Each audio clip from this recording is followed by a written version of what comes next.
친구들, 안녕하세요. 네, 너무나도 보고 싶고, 만나고 싶고, 함께 이야기 나누고 싶은 친구들, 우리가 여러 가지 사정들로 인해서 함께 하지 못하지만, 적어도 제가 말씀드릴 수 있는 것은 이 안에 여러분이 있습니다. 네, 정말 쑥스러운데 사실이에요. 이 안에 여러분이 있습니다. 우리가 다시 만날 그날까지 우리 개인 위생 철저히 하시고, 또한 이 시간들 가운데 우리가 지난주에 목사님과 약속했던 것처럼 PC방은 좀 자제를 하고, 그리고 오히려 이 시간대 말씀 안에 좀 더 깊이 나아갈 수 있으면 좋겠어요. 말씀을 통해서 하나님을 더욱더 알아갈 수 있는 시간, 왜 목사님께서 말씀을 읽으라고 했는지 깨달을 수 있는 정말 그런 은혜의 시간이 되었으면 좋겠다는 마음이 간절합니다. 자, 그런 의미에서 우리 친구들 이 말씀을 듣기 앞서서 먼저 사도신경도 고백했겠지만 우리 이 영상을 멈추시고 한 3분 동안만 함께 기도함으로 예배를 준비했으면 좋겠습니다. 3분 동안 기도하실 때 이렇게 기도했으면 좋겠어요. 하나님, 오늘도 비록 우리가 영상으로 예배를 드리고 말씀을 듣지만 오늘도 말씀을 통해서 하나님을 더욱더 알아가길 원합니다. 하나님, 이 시간 가운데 임하여 주시고 우리 마음 가운데 친히 임하여 주셔서 말씀을 통해서 역사하시고 말씀을 통해서 우리에게 다가오시는 그 하나님을 우리가 경험할 수 있도록 주님 도와주세요 라고 기도하고 이 영상을 함께 시청했으면 좋겠습니다. 자, 우리 영상 잠깐 스탑. 네, 우리 친구들, 저는 이미 기도를 하고 왔기 때문에 그렇지만 지금 혹시라도 아직 기도하지 못했다라면 이 영상을 멈추시고 3분 동안 기도하신 후에 말씀의 자리로 나왔으면 좋겠습니다. 네, 우리 친구들 다 기도했을 거라고 믿고요. 정말 믿고요. 자, 오늘 준비한 말씀을 함께 나누도록 하겠습니다. 오늘 준비한 말씀은 출애굽기 19장 1절에서 6절까지의 말씀을 중심으로 해서 과연 나는 누구인가? Who am I? 나는 누구인가에 대해서 우리 함께 고민해 보는 시간을 갖도록 하겠습니다. 우리가 몇 주 전에 이스라엘 백성들은 드디어 그들이 그렇게 힘들게 살던 이집트의 노예로부터 벗어나서 어디에 섰습니까? 홍해에 서게 됐습니다. 얼마나 감격이 있겠습니까? 우리나라가 광복절에 그 감격처럼 이들 역시 이집트로부터 벗어나는 그 기쁨을 누렸을 거라고 저는 믿습니다. 그런데 그만 그들이 현실의 벽에 부딪혔을 때, 홍해라는 바다 앞에 섰을 때 그들은 하나님을 원망하고 모세를 원망했습니다. 왜 우리를 이곳까지 인도해서 우리를 죽이려고 하느냐라고 모세를 원망했죠. 그때 하나님께서 모세에게 이렇게 말씀하셨습니다. 너희는 가만히 서서 하나님께서 구원하시는 것을 봐라라고 말입니다. 여기서 중요한 것은 저와 여러분 역시 때로 삶을 살아가다 보면 내 생각대로 되지 않을 때 원망하고 짜증내고 불평할 때가 너무나도 많이 있습니다. 저도 그렇죠. 그런데 정말 우리가 그 상황이 오히려 하나님 앞에서 잠잠하게 우리의 마음을 드려야 되는 시간이라는 것입니다. 여러분 지금 되게 답답할 거라고 믿어요. 어떤 친구들은 학교 안 가니까 너무 좋다라고 생각하는 친구들도 있겠지만 너무너무 밖에 나가고도 싶고 친구들 만나고도 싶은데 나갈 수도 없고 그래서 짜증나고 불평하고 원망할 수도 있을 것입니다. 그런데 정말 우리에게 주어진 이 상황을 우리가 어떻게 받아들이나에 따라서 저와 여러분의 삶의 모습은 달라질 수밖에 없겠죠. 저는 서두에 여러분에게 말씀드린 것처럼 오히려 이 시간을 우리가 피할 수 없다라면 오히려 이 시간 가운데 정말 우리가 더욱더 말씀을 깊이 정말 들여다볼 수 있는 시간들이 되었으면 좋겠다라는 거예요. 비록 저와 여러분이 만날 수는 없지만 말씀을 통해서 하나님을 만날 수 있다라는 그 공통분모는 가지고 있잖아요. 자, 그리고 또 이스라엘 백성들은 어쨌든 하나님의 은혜로 홍해를 건넜습니다. 놀라운 기적을 경험했습니다. 그런데 며칠 지나지 않아서 그들은 광야에 들어서자 어떻게 했습니까? 또 원망하고 불평했습니다. 왜요? 먹을 것이 없다고요. 제가 말씀드렸잖아요. 광야가 어떤 곳인지. 혹시 광야가 너무나도 궁금하다. 그런 친구들은 인터넷으로 한번 검색해 보세요. 광야가 어떤 곳인지. 그렇다면 우리도 이런 생각을 할 수밖에 없을 겁니다. 나도 그 상황에 처하면 정말 나는 하나님을 원망하지 않을 수 있을까? 불평하지 않을 수 있을까? 저 역시 자신할 수 없습니다. 그러나 정말 우리가 다른 것이 있다면 그 말씀을 통해서 우리가 불평하는 게 당연하다라는 것을 말하고 있는 것이 아니라는 것이죠. 그 상황 가운데서도 하나님을 볼 수 있는 믿음을 가져야 된다라고 우리 지난주와 그 전주의 말씀을 통해서 하나님께서는 우리에게 말씀해주고 있다는 겁니다. 우리의 상황이 어떠든지 간에 불평하기에 앞서서 하나님을 신뢰할 수 있는 우리들이 되길 원하는 그 마음이 여러분 느껴지십니까? 물론 그 상황 속에서 불평한다고 해서 원망한다고 해서 마냥 탓할 수만은 없습니다. 그러나 적어도 하나님을 믿기로 결단한 선택한 친구들이라면 그 순간에 하나님을 향해서 얼굴을 바라볼 수 있는 그런 믿음이 있어야 된다는 것이죠. 그리고 제가 말씀드리지 않았습니까? 하나님께서는 40년 동안이나 그들을 먹여주셨습니다. 만나와 메추라기를 통해서 40년 동안 약속을 지키셨다는 것이죠. 제가 중고등부를 맡으면서 여러분에게 하나님이 어떤 분이신가라는 것들을 끊임없이 얘기할 때 아마 가장 강조했던 부분이 바로 이 부분인 것 같아요. 하나님은 그렇죠. 약속을 지키시는 분이시다. 지난주에 말씀에서도 하나님께서는 40년 동안 광야에서 이스라엘 백성들의 먹을 것을 주셨습니다. 약속하셨던 것을 지키셨다는 것이죠. 그렇다면 그 약속이 오늘 저와 여러분의 삶에서도 유효하지 않을까요? 하나님께서는 그때 약속했던 건 지키시지만 지금은 약속하는 것을 안 지키느냐? 아니라는 것이죠. 그때 약속을 지키셨던 하나님께서 지금도 여전히 저와 여러분의 삶 속에서 약속을 지켜가고 계시다라는 거예요. 그걸 우리는 꼭 기억하고 있어야 된다는 것입니다. 그런 의미에서 오늘 말씀을 일단 계속해서 이어서 보도록 하겠습니다. 오늘 말씀에 보니 하나님께서는 이스라엘 백성들을 광야에서 인도하셨다라고 얘기를 하고 있어요. 광야에서 인도를 하셨는데 어떻게 인도를 하셨느냐? 독수리가 날개로 업어서 인도하셨다라고 말씀하고 있습니다.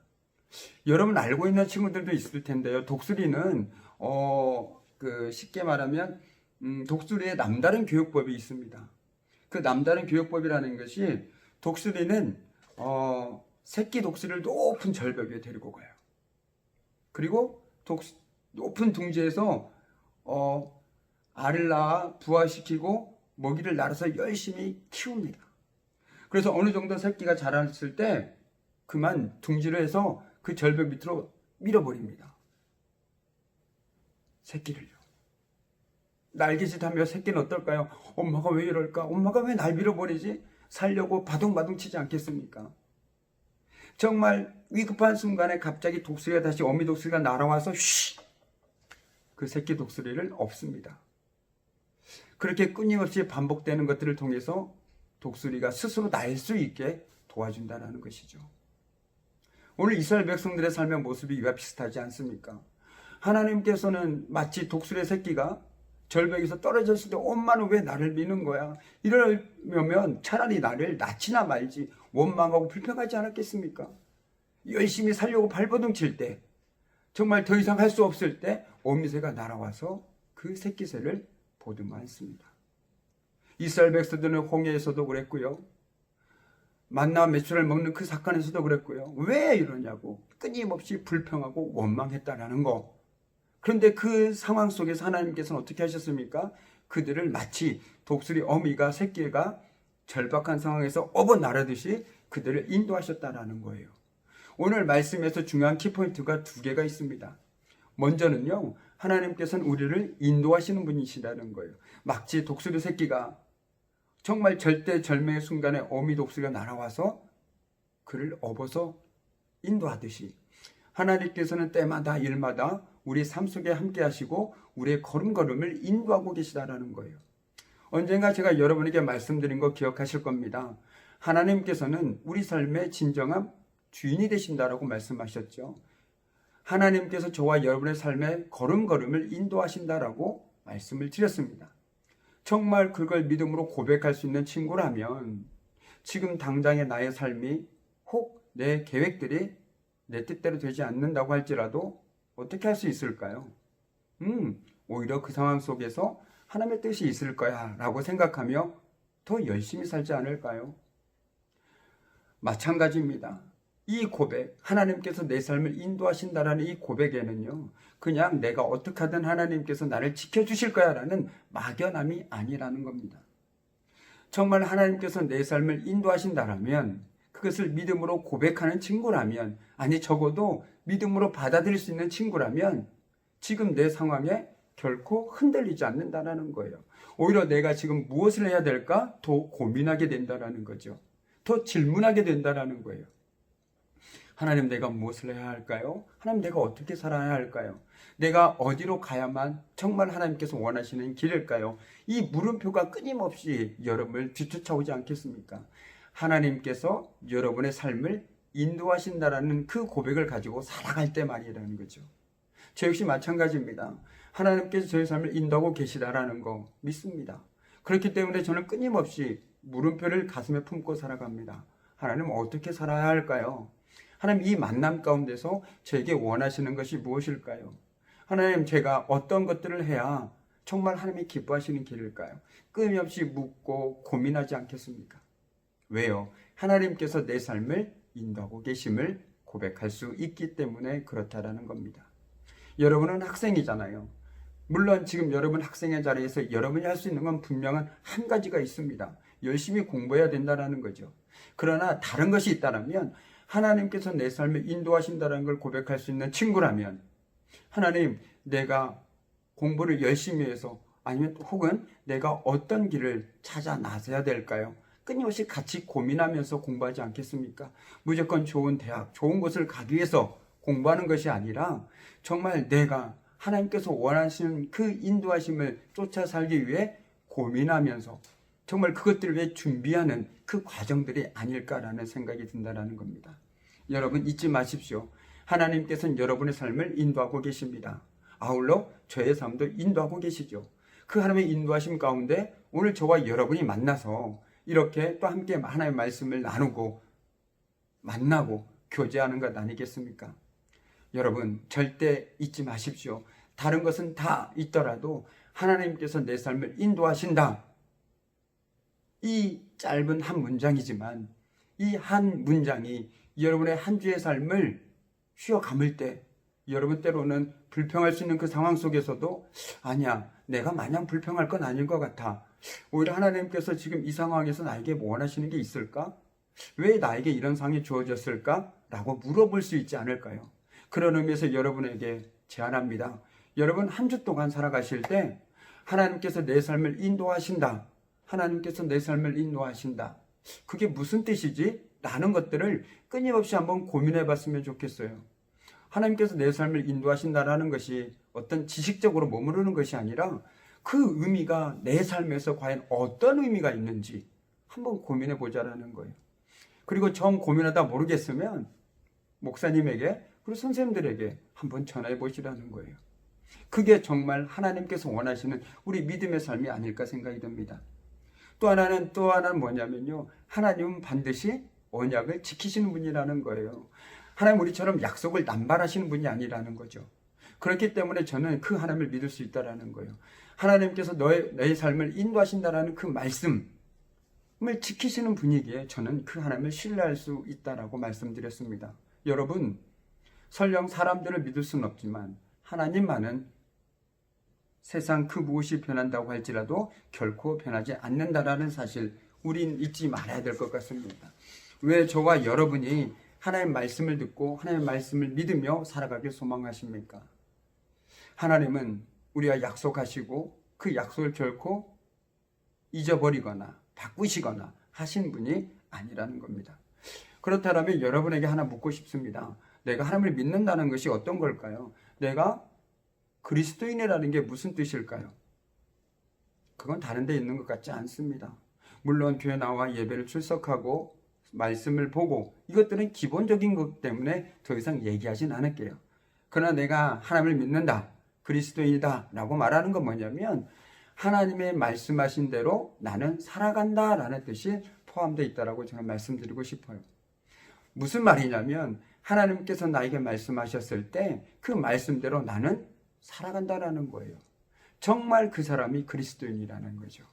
정말 그 사람이 그리스도인이라고 불리울 수 있다는 거죠. 오늘 성경의 표현을 빌리자면 정말 그 사람이 하나님의 백성이라고 말씀드릴 수 있다는 겁니다. 자, 저와 여러분에게 또 다른 한 주가 주어졌을 겁니다. 비록 얼굴은 보지 못하지만 각자의 삶의 자리에서 하나님을 만나고 하나님을 의지하고 하나님을 신뢰하며 살아갈 수 있습니다. 그 시작이 바로 저는 오늘 여러분에게 이 말씀을 드리고 싶어요. 하나님이 내 삶을 인도하신다. 그것이 여러분에게는 어떤 의미입니까? 여러분의 한 주 삶에서 여러분에게 어떤 의미로 다가오십니까? 그냥 또 한 주 학교 안 가니 그냥 어떻게 놀까? 그것에서 만족한다라면 여러분 그것은 진정한 그리스도인의 삶의 모습이 아니라는 것이죠. 여러분에게 간절히 소망합니다. 하나님께서 여러분의 삶을 인도하신다. 놓치지 마십시오.